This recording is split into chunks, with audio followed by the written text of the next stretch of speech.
નમસ્કાર, જય શ્રી કૃષ્ણ મિત્રો.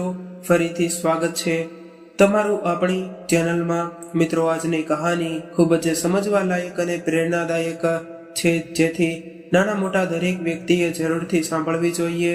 તો મિત્રો, તમને વિનંતી છે કે આ વિડીયોના અંત સુધી જોડાયેલા રહેજો અને વિડીયો પસંદ આવે તો લાઈક શેર કરજો. અને હજુ સુધી જો તમે અમારી ચેનલને સબસ્ક્રાઇબ ન કરી હોય તો અત્યારે જ સબસ્ક્રાઇબ કરી લેજો તથા કોમેન્ટ બોક્સમાં હર હર મહાદેવ જરૂરથી લખી દેજો, જેથી ભગવાન ભોલેનાથની કૃપા આપણા સૌ પર નિરંતર બની રહે. તો ચાલો કહાનીને શરૂ કરીએ. હવે તો હદ થઈ ગઈ છે. આ ઉંમરમાં બસ આજ જોવાનું બાકી રહી ગયું હતું. શરમ નામની કોઈ વસ્તુ જ બચી નથી. હવે હું મારો ચહેરો બહાર કેવી રીતે દેખાડીશ? આપણા સગા સંબંધીઓમાં શું કહેશે? મારા ઓફિસના મિત્રો શું વિચારશે? એક ક્ષણમાં અમારી ઇજ્જતનો કચરો કરી દીધો. દિલમાં નફરત અને ચહેરા પર ગુસ્સો લઈને જયેશ જોર જોરથી ચિલ્લાવી રહ્યો હતો. ચાલો હવે તમને જણાવીએ કે આખરે બાબત શું હતી. આખરે એવું તે શું થયું હતું કે જેને કારણે જયેશ આટલો બધો ભડકી રહ્યો હતો. હકીકતમાં સુમનબેન અને ગિરીશભાઈ અને જયેશના માતા પિતા હતા. તેમનું એક બીજું બાળક આ દુનિયામાં આવવાનું હતું. અને આ વાત સાંભળ્યા પછીથી જ જયેશનો ગુસ્સો 7મા આસમાને પહોંચી ગયો હતો. જયેશ અને મનીષા ના લગ્ન થયા ને હજુ 2 મહિના જ થયા હતા. જ્યારે જયેશે તેની પત્ની મનીષાને આ ખબર પડી ત્યારે ક્રોધના કારણે જયેશનું શરીર કાપી રહ્યું હતું. પરંતુ મનીષાની સમજમાં એ નહોતું આવી રહ્યું કે આમાં નારાજ થવાની શું વાત છે. પરંતુ પોતાના પતિના ગુસ્સાની સામે તે કંઈ પણ ના બોલી શકી. મનીષા ચૂપચાપ જયેશની વાતો સાંભળી રહી હતી, પરંતુ તેના મનમાં એક પ્રશ્ન ચાલી રહ્યો હતો કે આ બધાને કારણે સમાજમાં તેમની ઇજ્જત કેવી રીતે ખતમ થઈ જશે. મનીષાનો પતિ જયેશ માત્ર 24 વર્ષનો હતો. તેનાથી નાની મનીષાની નણંદ હતી શીતલ, અને મનીષાના સાસુ અને સસરાના લગ્ન ખૂબ જ નાની ઉંમરમાં થઈ ગયા હતા અને તેની સાસુની ઉંમર પણ વધારે ન હતી. મનીષા અત્યાર સુધી એ સમજમાં અસમર્થ હતી કે તેનો પતિ કઈ વાતને લઈને આટલો નારાજ છે. પોતાની સાસુ સાથે તે ખૂબ જ સહાનુભૂતિ હતી અને તેમને પૂછવા માંગતી હતી કે તેમનું શું ખાવા માટે મન થઈ રહ્યું છે, કેમ કે જ્યારથી તે આ ઘરમાં લગ્ન કરીને આવી હતી ત્યારથી તેની સાસુમાએ તેને પોતાની દીકરીની જેમ રાખી હતી, જેથી પસંદ અને નાપસંદનો સંપૂર્ણ ખ્યાલ રાખતા હતા. અને મનીષા પણ પોતાની સાસુમાને ખૂબ જ પસંદ કરતી હતી. પરંતુ આજે પોતાના પતિના મોઢેથી આવી વાતો સાંભળીને તેને સહેજ પણ પસંદ આવી નહીં. સાંજે જ્યારે ગિરીશભાઈએ ઘરના બધા સભ્યોને આ બાબતમાં વાત કરવા માટે ઘરના હોલમાં બોલાવ્યા ત્યારે કોઈ પણ વ્યક્તિ તેમની વાત સાંભળવા માટે પોતાની રૂમમાંથી બહાર આવ્યા જ નહીં. અને ગિરીશભાઈ સરકારી સ્કૂલમાં મુખ્ય શિક્ષક તરીકે નોકરી કરી રહ્યા હતા. હંમેશા એવું થતા કરતું કે જ્યારે તે પોતાના બાળકોને બોલાવતા હતા ત્યારે તે ડરને કારણે જલ્દીથી તેમની સામે પહોંચી જતા હતા, કેમ કે તે થોડા ગુસ્સામાં વાત કરતા હતા, પરંતુ તે દિલના ખૂબ જ નરમ હતા. તેઓ ખૂબ જ પ્રભાવશાળી વ્યક્તિત્વવાળા વ્યક્તિ હતા. મનીષાના આવ્યા બાદ તેની સાથે તેમનો એટલો બધો લગાવ થઈ ગયો હતો કે તેમને સવારની ચા તેના વગર સહેજ પણ સારી નહોતી લાગતી. તેઓ તેને હંમેશા દીકરી કહીને બોલાવતા હતા. આજે ગિરીશભાઈના બોલાવવા છતાં પણ જયેશ અને મનીષા બંનેમાંથી કોઈ પણ આવ્યું નહીં. ત્યારે મનીષા મનમાં પોતાને દોષી મહેસૂસ કરી રહી હતી કે પિતાજી અને મા બંને વાત કરવા માટે બેઠા છે, પરંતુ તેમના બોલાવા છતાં પણ તેમના બાળકો તેમની વાત સાંભળવા માટે નથી આવી રહ્યા. આડે દિવસે તો મનીષા પોતાની સાસુમાં અને નણંદ શીતલની સાથે ભેગા મળીને નાસ્તો બનાવવામાં મદદ કરતી હતી. અને જયેશના ઓફિસથી આવ્યા બાદ ઘણા લોકો હોલમાં બેસીને સાથે ભોજન કરતા હતા અને વાતો પણ કરતા હતા. પરંતુ આજે બધું જ બેકામું હતું. પરિસ્થિતિને સંભાળવાના ઉદ્દેશથી જ્યારે મનીષા પોતાના પતિ પાસે ગઈ અને કહેવા લાગી, સાંભળો છો, પિતાજીએ તમને બોલાવ્યા છે. શું તમે ભૂલી ગયા? મનીષાની વાત સાંભળીને જયેશનો લાલ ચહેરો ગુસ્સાથી લાલ થઈ ગયો અને તે ઊંચા અવાજે બોલવા લાગ્યો, મારે કોઈની સાથે કોઈ પણ વાત નથી કરવી અને તું મારી પત્ની છે. જે હું કહીશ એ જ તે તારે કરવું પડશે. તારે વધારે દિમાગ ચલાવવાની જરૂર નથી. મનીષા હેરાન હતી કે જો તે જયેશની પત્ની છે તો સાસુ અને સસરાની તકલીફથી તે કેવી રીતે નથી બોલી શકતી, પરંતુ તે ઘરમાં નવી આવી હતી એટલા માટે તે ચૂપચાપ બેસી ગઈ અને ત્યારે જ દરવાજો ખખડાવવાનો અવાજ આવ્યો અને મનીષાના સસરા ગિરીશભાઈએ કહ્યું, બેટા જયેશ. પરંતુ જયેશે કોઈ જવાબ આપ્યો જ નહીં. તે ફેસબુક જોવામાં વ્યસ્ત હતો. મનીષાએ દરવાજો ખોલ્યો અને તેમને અંદર આવવા માટે કહ્યું. ત્યારે ગિરીશભાઈ બોલ્યા, બેટા અત્યારે નહીં, હું તને અને તારી માં તમારી સાથે કંઈક વાત કરવા માંગીએ છીએ, હોલમાં આવી જાઓ. એવું કહીને તે ચાલ્યા ગયા.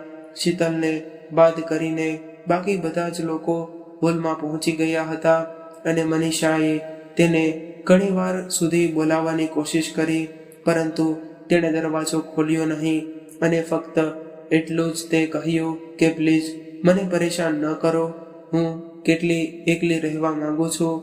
હોલમાં ગિરીશભાઈ પોતાની પત્ની સાથે માથું ઝુકાવીને બેઠા હતા. સામે જયેશ બેઠો હતો અને મનીષા તેમની પાસે જઈને ઊભી રહી ગઈ હતી. જ્યારે સાસુમાનો ચહેરો જોયો ત્યારે તેને ખૂબ જ તકલીફ થઈ. એક જ દિવસમાં તેમનો સુંદર ચહેરો કરમાઈ ગયો હતો.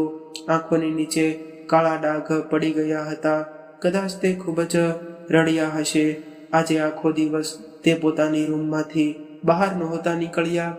તેમની આ હાલત જોઈને મનીષાને પણ રડવું આવી ગયું હતું. ત્યારે જયેશે કઠોર અવાજમાં કહ્યું, શું કહેવું હતું તમારે? જલ્દી કહો, મારે કામ છે. જયેશે આજ સુધી ક્યારેય પણ પોતાના પિતાની સામે આવા અંદાજમાં વાત નહોતી કરી. ગિરીશભાઈએ પોતાની જાતને સંભાળીને ધીરેથી કહ્યું, તમે લોકો તો બધું જાણો જ છો. ત્યારે જયેશ ગુસ્સામાં બોલ્યો, હા અમે જાણીએ છીએ. તો હવે તમને આ વિષયમાં શું કહેવાનું છે? અમે તમને શું કહી શકીએ પિતાજી? તમે કંઈ કહેવા લાયક રાખ્યું છે જ નહીં અને અમે તો એ નથી સમજાતું કે હવે લોકોની સામે અમે ક્યાં મોટે જઈશું. તમે લોકોએ તો અમને ક્યાંય જવાને લાયક નથી છોડ્યા. પોતાના પતિની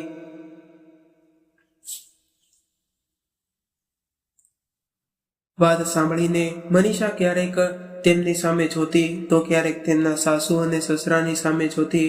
જાણે તેને પોતાના કાન પર વિશ્વાસ નહોતો થઈ રહ્યો. ત્યારે ગિરીશભાઈ બોલ્યા, શું અમારા કારણે તમને લોકોને બહાર નીકળવાની શરમ આવી રહી છે?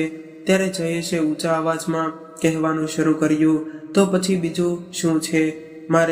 મારા મિત્રો છે, શીતલની પણ બહેનપણીઓ છે અને મનીષાના પિયરવાળા છે. તે બધા શું કહેશે?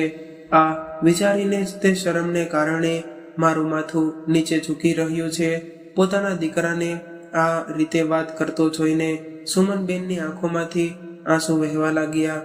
મનીષાએ ઝડપથી તેમને પોતાના ગળે લગાવી લીધા અને તે ખૂબ જ તકલીફ થઈ રહી હતી.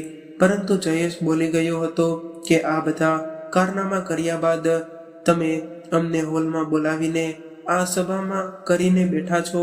પરંતુ પિતાજી, હું ફક્ત એટલું જ કહેવા માંગુ છું કે હવે મારે તમારી સાથે કોઈ પણ લેવા દેવા નથી. હવે હું ફક્ત મારી રીતે જ જીવીશ અને તમે તમારી રીતે જીવજો. શીતલ, તું શું કરશે તે ખુદ જાણે છે. ગિરીશભાઈની આંખો ગુસ્સાથી લાલ થઈ ગઈ અને બીજી બાજુ સુમનબેનની આંખોમાંથી આંસુની ધારા બંધ થવાનું નામ નહોતી લઈ રહી. ત્યારે ગિરીશભાઈ બોલ્યા કે એનો મતલબ એ છે કે તમે ઘરના રસોડાના 2 ભાગ કરવા માંગો છો, બરાબર ને? જયેશ સોફામાંથી ઊભો થઈ ગયો અને બોલ્યો, મને આ મહિલાઓ વાળી વાતોમાં કોઈ દિલચસ્પી નથી, પરંતુ હવેથી હું તમારી સાથે કોઈ પણ સંબંધ રાખવા નથી માંગતો અને તમારી સાથે રહેવા પણ નથી માંગતો. ત્યારે ગિરીશભાઈ પોતાના આંસુ લૂછતા બોલ્યા, તો ઠીક છે, જો તું અમારી સાથે રહેવા નથી માંગતો તો હું અને તારી માં પોતાના ગામવાળા મકાનમાં રહેવા માટે જતા રહીએ છીએ. ના, આટલું અહેસાન કરવાની કોઈ જરૂર નથી. પહેલા જ તમે અમારો બધી જગ્યાએથી મજાક બનાવી ચૂક્યા છો. આવું કહીને જયેશ પોતાની રૂમમાં ચાલ્યો ગયો. બીજી બાજુ હોલમાં જઈ માતા પિતા પોતાના બાળકોનો વ્યવહાર જોઈને ખૂબ જ દુઃખી થઈ રહ્યા હતા. ઘણા બધા દિવસો વીતી ગયા છતાં પણ ઘરમાં પહેલા જેવી રોનક નહોતી. જયેશ અને શીતલ બંને ભાઈ બહેન પોતાના માતા પિતા સાથે વાત નહોતા કરતા અને તેઓની દુનિયા ફક્ત પોતાના રૂમ પૂરતી જ સીમિત હતી. અને જો કોઈ કારણસર તેમનો આમનો સામનો પણ થઈ જતો ત્યારે તે બંને પોતાના માતા પિતાને ગુસ્સા અને નફરતની નજરોથી જોતા હતા. આવી પરિસ્થિતિમાં કદાચ જો કોઈ તેમની આ હાલતને સમજી શકતું હોત તો તે ફક્ત તેમની વહુ મનીષા હતી, અને જે તેમની સંભાળ રાખવાની ખૂબ જ કોશિશ કરતી હતી, તેમની સાથે બધા જ કામમાં મદદ કરતી અને તેમના વાળમાં તેલ પણ લગાવી આપતી હતી. અને પરંતુ મનીષાએ એ મહેસૂસ કર્યું કે તેમની સાસુમાં હવે પહેલેથી જેમ ચુસ્ત નહોતા. મનીષા અને ગિરીશભાઈ તેમને ખૂબ જ ખુશ રાખવાની કોશિશ કરતા, પરંતુ તેઓ વધારે સફળ નહોતા થઈ શકતા. જયેશને તે ક્યારેક પસંદ ન હતું કે મનીષા તેમના માતા પિતા માટે કંઈક કરે. એટલા માટે મનીષા તેમની ઈચ્છા હોવા છતાં પણ તેમની પાસે નહોતી જઈ શકતી. સમય પસાર થતા થતા 7 મહિના થઈ ગયા. એક દિવસ અચાનક સુમનબેનની તબિયત બગડવા લાગી. પગમાં સોજા આવી ગયા. ખાવાનું પણ નહોતું ખવાઈ રહ્યું અને ઉલટીઓ થવાને કારણે શરીર એટલું કમજોર થઈ ગયું હતું કે હાલી ચાલી શકતા પણ ન હતા. અને ગિરીશભાઈને પોતાની પત્નીની ખૂબ જ ચિંતા હતી. એટલા માટે તે થાક્યા વગર તેમની સેવામાં લાગેલા રહેતા અને ઘણીવાર તે પોતાની પત્નીના પગ દબાવતા, તો ક્યારેક તે પોતાના હાથથી તેમને જમાડતા. તો ઉલટી થઈ જાય તો તેને સાફ પણ કરી દેતા. પોતાની પત્ની પ્રત્યેનો તેમનો પ્રેમ જોઈને મનીષા આશ્ચર્યચકિત થઈ ગઈ. અને પરંતુ આટલું બધું થઈ ગયા છતાં પણ જયેશ અને તેની બહેન શીતલનું હૃદય બિલકુલ ના પીગળ્યું. એક દિવસ મનીષાને તેમની માતાનો ફોન આવ્યો અને તે બોલ્યા કે થોડા દિવસો માટે જમાઈની સાથે અમારા ઘરે રહેવા માટે આવી જા. મનીષાએ ખૂબ જ હેરાનીથી કહ્યું કે તું આ શું કહી રહી છે માં? મારી સાસુમાને આવી હાલતમાં છોડીને હું કેવી રીતે આવી શકું? મનીષા, તારું દિમાગ તો ખરાબ નથી થઈ ગયું ને? હવે તું તારી સાસુની સેવા કરીશ અને તેનો બાળકને પણ સંભાળીશ. તારો પોતાનો ઘર પરિવાર છે, તેના વિશે પણ થોડુંક વિચાર. પરંતુ માં, તમે જ તે તો મને સમજાવ્યું છે ને કે મારી સાસરીમાં જ મારો પરિવાર છે, તો પછી આજે આવી વાત કેમ કરું છું? અને મને ફક્ત એટલું જ ખબર છે કે આજે મારી સાસુને મારી જરૂરત છે તો હું તેમની સાથે જ ઊભી રહીશ. આટલું કહીને મનીષાએ પોતાની માની બીજી કોઈ પણ વાત સાંભળ્યા વગર ફોન મૂકી દીધો. હંમેશા અડોશ પાડોશ વાળા લોકો તેમનો હસી મજાક ઉડાડતા હતા. એક દિવસ આજુબાજુ એક આંટીએ મનીષાને જોઈને કહ્યું કે એક વાત તો જણાવ, શું તારી સાસુના પગ ભારે છે? ત્યારે મનીષાએ પોતાની જાતને શાંત કરીને કહ્યું, આંટી, તમે સાચું સાંભળ્યું છે, પરંતુ આ ઉંમરમાં આ બધા કારનામા આવું કહેતા. આંટી હસવા લાગ્યા. ત્યારે મનીષાએ તેમની સામે જોઈને મુસ્કુરાઈને કહ્યું, એક વાત જણાવો કે આ ઉંમરમાં પતિનો પ્રેમ કેટલી પત્નીઓને મળે છે? તો પછી મારી સાસુમાં તો આ વિષયમાં ખૂબ જ ભાગ્યશાળી કહેવાય. આવું કહીને જ્યારે મનીષા જવા લાગી ત્યારે પાછળથી અવાજ સંભળાયો, લાગે છે કે તારા પર તારી સાસુમાના પ્રેમનો રંગ કંઈક વધારે ચડી ગયો છે. ત્યારે તેમની બાજુમાં ઊભેલી એક બીજી મહિલાએ પણ કહ્યું કે આ જ દિવસો જોવાના બાકી રહી ગયા હતા. મનીષાને તેમની વાતો સાંભળીને ગુસ્સો આવ્યો, પરંતુ તેમની કોઈ પણ વાતનો જવાબ ન આપીને ઘરે પાછા આવવું એ જ તેણે યોગ્ય સમજ્યું. આજે ખૂબ જ મુશ્કેલધાર વરસાદ વરસી રહ્યો હતો। ત્યારે મનીષાએ વિચાર્યું કે આ વરસાદમાં ગરમા ગરમ છોલે અને પૂરી બધાને ભાવશે અને ખાસ કરીને તો તેમની સાસુમાં અને તેના પતિ જયેશના તે ફેવરેટ હતા।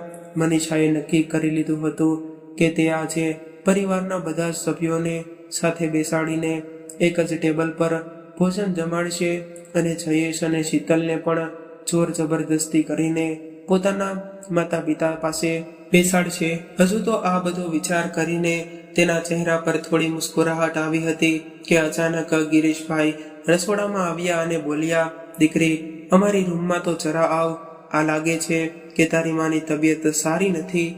માને શું થયું પિતાજી? આવું કહેતા જ ગભરાયેલી મનીષા તેમની રૂમમાં દોડી ગઈ અને ત્યાં જઈને જોયું તો તેમની સાસુમાં પથારીમાં દર્દથી પીડાઈ રહ્યા હતા અને જોર જોરથી ભગવાનનું નામ લઈ રહ્યા હતા। તેઓ પરસેવાથી ભીંજાઈ ચૂક્યા હતા। ગભરામણને કારણે મનીષાના હાથ પગ કાંપવા લાગ્યા। તેને એ સમજમાં નહોતું આવી રહ્યું કે હવે તે શું કરે, કેમ કે તેને આ વિષયમાં કોઈ અનુભવ ન હતો। તેણે દોડીને પોતાની સાસુમાનો હાથ પકડ્યો અને બોલી, શું તમને ખૂબ જ તકલીફ થઈ રહી છે માં? અમે તમને કાંઈ પણ નહીં થવા દઈએ। અમે અત્યારે જ તે તમને હોસ્પિટલે લઈ જઈએ છીએ। બસ તમે ભગવાનને યાદ કરો। બેટા, હમણાં ને હમણાં જ જયેશને ફોન કર, તે પોતાની ઓફિસની ગાડીથી જલ્દીથી આવી જશે। અને ગિરીશભાઈએ મનીષાને કહ્યું। ત્યારે તરત જ તેણે મોબાઈલ ઉઠાવીને જયેશને ફોન લગાડ્યો। રિંગ જઈ ફરી રહી હતી પરંતુ જયેશે ફોન ઉઠાવ્યો નહીં। તેણે ઘણીવાર સુધી તેને ફોન લગાવ્યો પરંતુ બીજી બાજુથી કોઈ જવાબ નહોતો મળી રહ્યો। ગભરાઈને મનીષાએ શીતલના રૂમનો દરવાજો ખખડાવ્યો અને શીતલ, જલ્દીથી બહાર આવ, માની તબિયત ખૂબ જ ખરાબ થઈ ગઈ છે। આ વાત સાંભળીને શીતલ ખૂબ જ ડરી ગઈ અને પૂછ્યું, શું થયું ભાભી? પરંતુ મનીષા હડબડાહટમાં કાંઈ પણ બોલી શકે નહીં અને તે ફક્ત એટલું જ કહી શકી કે માની તબિયત ખરાબ છે। તારા ભાઈને ફોન કર્યો પરંતુ તે ઉઠાવી નથી રહ્યા। આ સાંભળીને શીતલ પોતાની માની રૂમ તરફ દોડી અને જોયું તો પિતાજી તેમના પગના તળિયા પર માલિશ કરી રહ્યા હતા। તેઓ મનીષાને જોઈને બોલ્યા, દીકરી, જયેશે શું કર્યું? કહ્યું, શું તે આવી રહ્યો છે ને? ના પિતાજી, તે ફોન નથી ઉઠાવી રહ્યા। ત્યારે ગિરીશભાઈ કાંઈ પણ કહ્યા વગર જલ્દીથી પોતાનો કુર્તો પહેરીને બહાર નીકળી ગયા। ક્યાં જઈ રહ્યા છો પિતાજી? મનીષાએ પૂછ્યું। ત્યારે તેમણે કહ્યું કે હું ઓટો રિક્ષા બોલાવવા જઈ રહ્યો છું। તું અહીં જ તારી માનો ખ્યાલ રાખજે।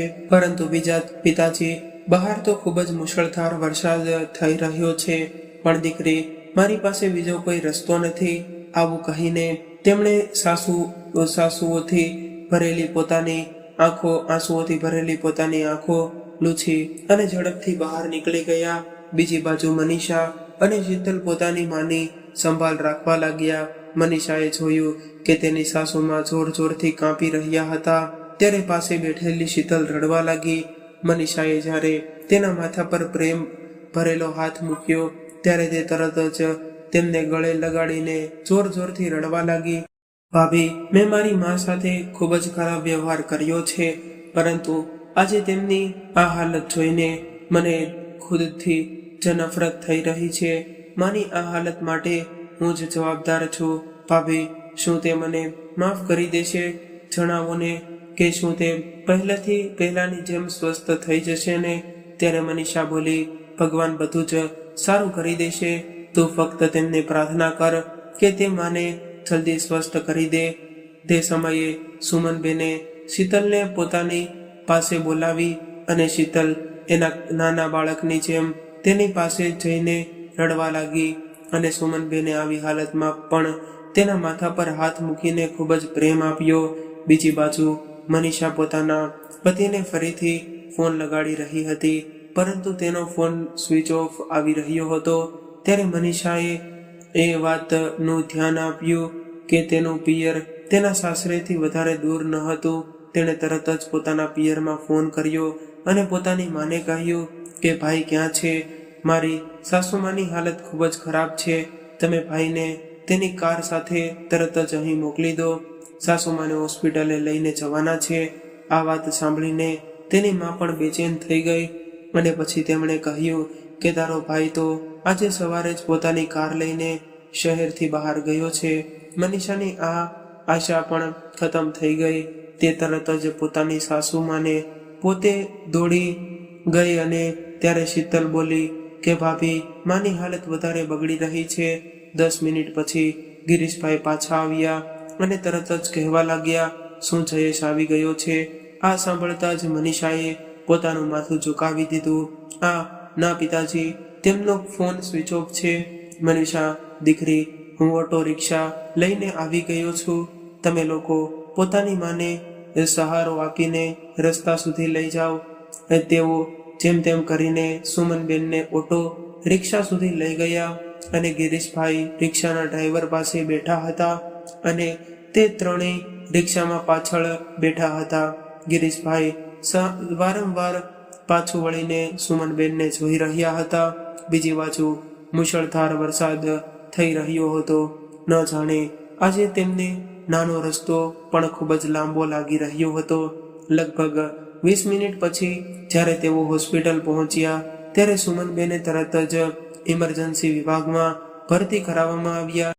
મનીષાએ પોતાના સસરાને ચિતામાં ઉભેલા જોઈને તેમનો હાથ પકડીને એક ખુરશી પર બેઠાડી દીધા અને બીજી બાજુ શીતલ પોતાના પિતાજીને ભેટીને ખૂબ જ રડી રહી હતી. લગભગ અડધા કલાક બાદ ડોક્ટરે તેમને જણાવ્યું કે જલ્દીથી જ સુમનબેનનું ઓપરેશન કરવું પડશે. જો તરત જ નિર્ણય ના લીધો તો તેમનો જીવ જવાનું પણ જોખમ રહેલું છે. આ સાંભળીને ગિરીશભાઈ એકદમ ખામોશ અવસ્થામાં ખુરશી પર બેસી રહ્યા. ત્યારે મનીષાએ તેમને સાંભળતા કહ્યું, પિતાજી, આપ હિંમત રાખો.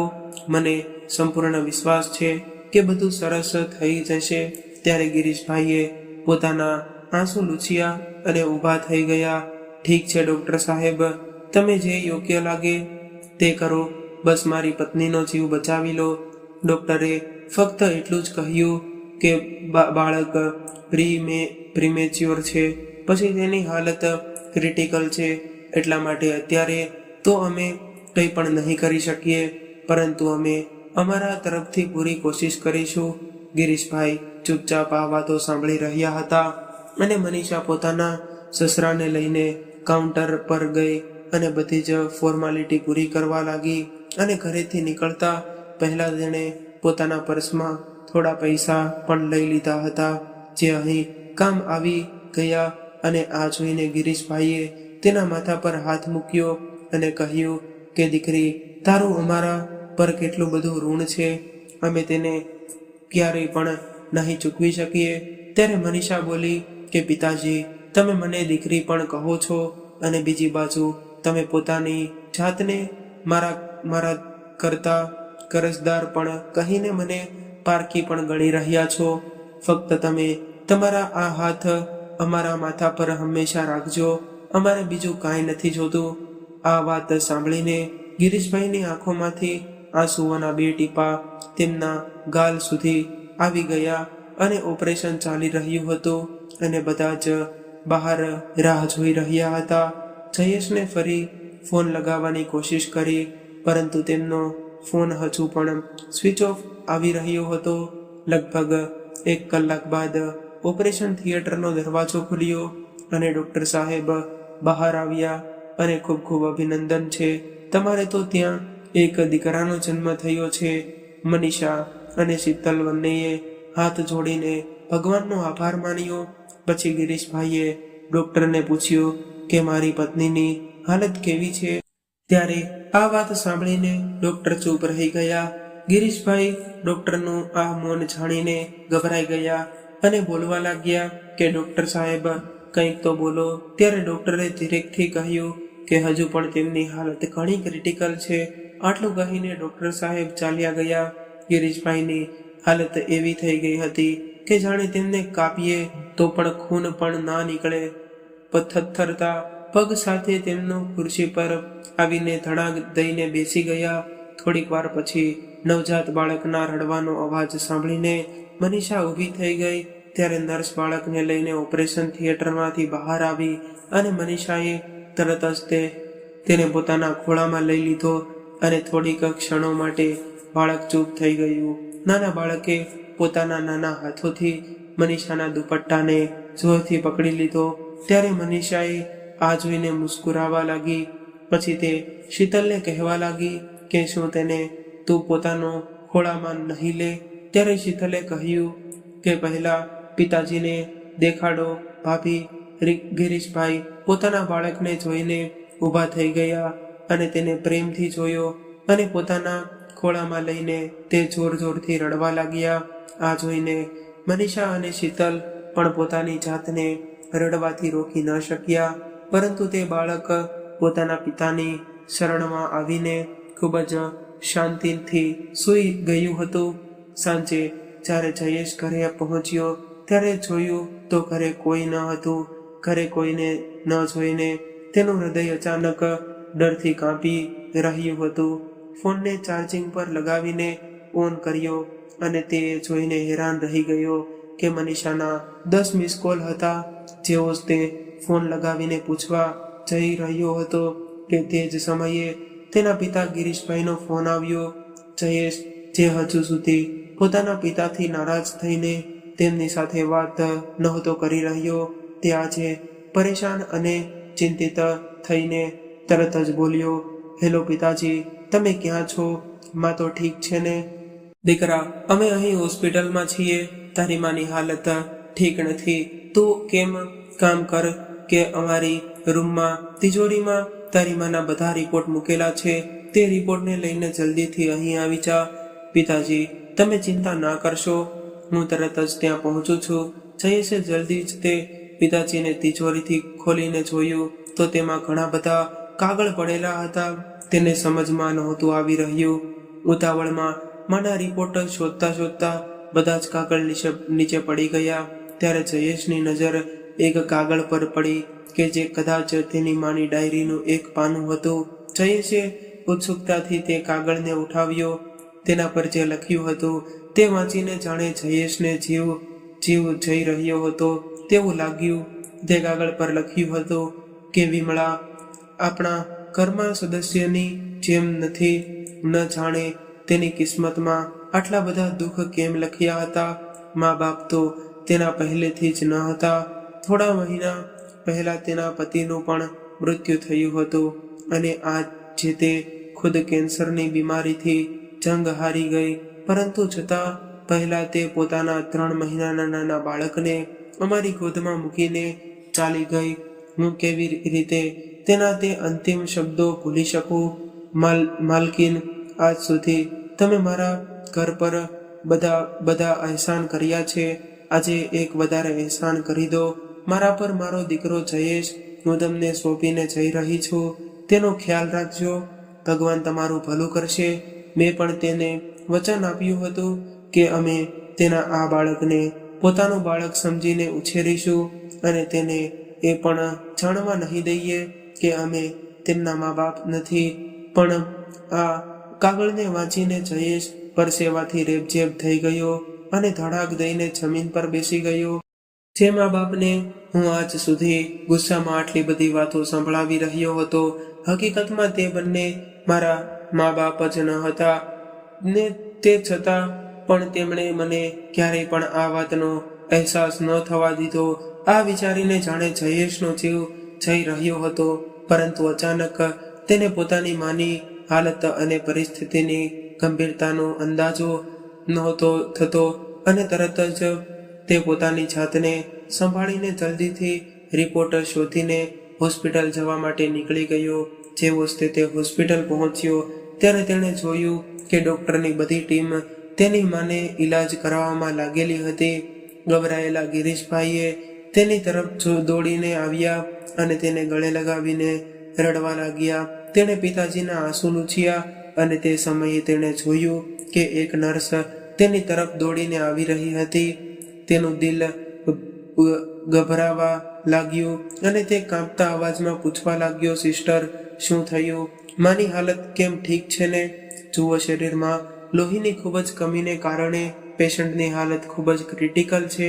તેમને ચડાવવા માટે તરત જ ઓ પોઝિટિવ બ્લડની જરૂરિયાત છે અને હોસ્પિટલમાં તે બ્લડનો સ્ટોક ખતમ થઈ ચૂક્યો છે. ત્યારે જયેશ બોલ્યો કે તેમાં પરેશાનીની શું વાત છે, મારું બ્લડ ગ્રુપ પણ ઓ પોઝિટિવ છે. તમે જલ્દીથી જ મારું બ્લડ લઈને તેમને ચડાવવાની તૈયારી કરો. ત્યારે બ્લડ ડોનરે કરીને કેબિનમાંથી બહાર આવ્યો. ત્યારે મનીષાના હાથમાં નવજાત બાળકને જોઈને તેનું હૃદય કરુણાથી ભરાઈ આવ્યું. ત્યારે મનીષાએ કહ્યું કે શું તમે તેને પોતાને ખોળામાં નહીં લો? જયેશે નાના બાળકને પોતાના હાથમાં લીધું અને આંસુ ભરેલી આંખોથી તેને નિહાળતા લાગ્યો અને થોડા સમય માટે તે એક ધાર્યો તેને જોઈ રહ્યો હતો. થોડી વાર પછી જ્યારે તેમને સુમનબેનને મળવા માટેની મંજૂરી મળી ત્યારે મનીષા અને જયેશ માને મળવા ગયા અને એક નાનું બાળક જયેશના હાથમાં હતું. જયેશને જોઈને સુમનબેનના ચહેરા પર મુસ્કાન હતી અને સંતોષના ભાવ પર ઉભરી આવ્યા. પરંતુ જયેશ પોતાની માને જોઈને જોર જોરથી રડવા લાગ્યો અને પશ્ચાતાપ ભર્યા અવાજમાં તે બોલવા લાગ્યો, માં, મને માફ કરી દે.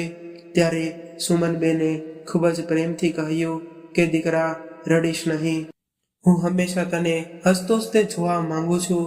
પછી ઈશારાથી જયેશ અને મનીષાને પોતાની પાસે બોલાવ્યા અને તેમના માથા પર હાથ મૂકીને આશીર્વાદ આપ્યા અને પછી તેમના માથા પર હાથ મૂકીને આશીર્વાદ આપ્યા અને નાના બાળકને ચુંબન કરીને જયેશને કહેવા લાગ્યા, મારા કારણે તમે તમારું સન્માન ખોયું છે, તમારો ગુસ્સો મારા પર છે, પરંતુ આ નાદાન બાળક તમારું પોતાનું જ છે.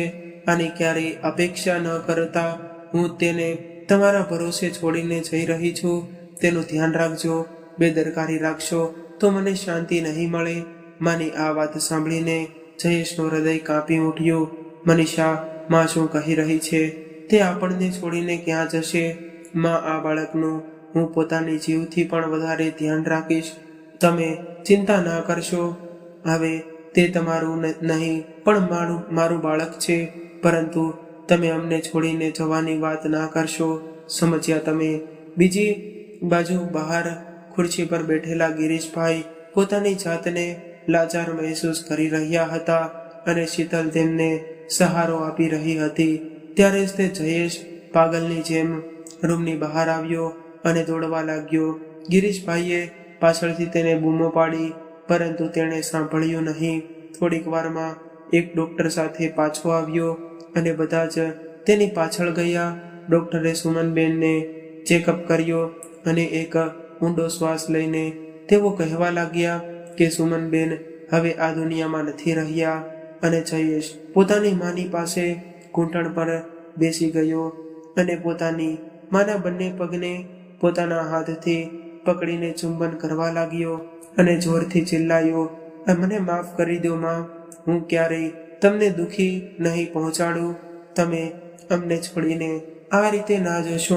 કેટલી અજબ વાત છે ને, જ્યારે કોઈ આપણને ખૂબ જ પ્રેમ કરે છે ત્યારે આપણે તેમના પ્રેમને સમજી નથી શકતા, તેમની અપેક્ષા કરીએ છીએ. પરંતુ જ્યારે તે વ્યક્તિ આપણને છોડીને ચાલી જાય ત્યારે આપણે તેના પ્રેમની ગહેરાઈને સમજી શકીએ છીએ. અંતમાં સુમનબેન મૃત્યુથી જરૂર હારી ગયા, પરંતુ તેમનો પ્રેમ જીતી ગયો. તો મિત્રો, આજની કહાની તમને કેવી લાગી કોમેન્ટ કરીને જરૂરથી જણાવજો. અને જો વિડીયો પસંદ આવ્યો હોય તો લાઈક અને શેર કરજો તથા ચેનલ પર નવા હોય તો ચેનલને સબસ્ક્રાઈબ જરૂરથી કરજો.